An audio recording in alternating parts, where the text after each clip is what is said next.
যদিও ফ্রিজ এখন আমাদের জীবনযাপনের অনেক বেশি প্রয়োজনীয় অংশ হয়ে গেছে, তবুও এমন অনেক বাড়ি আছে যেখানে ফ্রিজ নেই। এই গরমে ফ্রিজের ঠান্ডা পানি খেলে প্রাণ জুড়িয়ে আসে যেন। তবে বিশেষজ্ঞরা আবার ফ্রিজের ঠান্ডা পানি পান করতে নিষেধ করেন, কারণ এই পানি পান করলে ঠান্ডা লাগার সমস্যার পাশাপাশি ওজন বেড়ে যাওয়ার সমস্যাও দেখা দিতে পারে।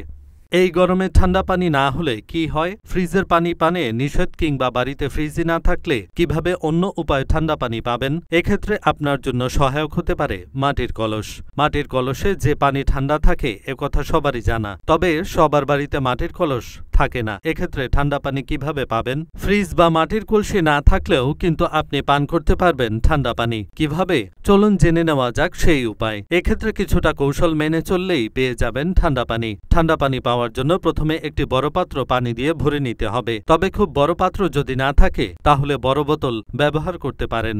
বড় পাত্রে অথবা বোতলে পানি ভরে রাখার পর প্রয়োজন হবে বড় একটি তোয়ালের। এবার তোয়ালে ভিজিয়ে নিয়ে জড়িয়ে রাখুন পানিপূর্ণ পাত্র বা বোতলের গায়ে। খেয়াল রাখবেন তোয়ালে যেন বেশি ভালো ভেজা থাকে। এভাবে আপনি যখনই কোনো পাত্র ভেজা তোয়াল দিয়ে ঢেকে রাখবেন তখন তাতে থাকা পানি ঠান্ডা হয়ে থাকবে। দীর্ঘ সময় পানি ঠান্ডা রাখার জন্য করতে হবে আরেকটি কাজ। তোয়ালে তো সারাক্ষণ ভেজা থাকবে না, ধীরে ধীরে শুকিয়ে আসবে। তখন আবার সেটি ভিজিয়ে নিয়ে পাত্রের গায়ে জড়িয়ে নিতে হবে। এভাবে ভেজা তোয়ালে জড়িয়ে রাখলেই আপনি ফ্রিজ ছাড়াই পেয়ে যাবেন একেবারে ঠান্ডা পানি।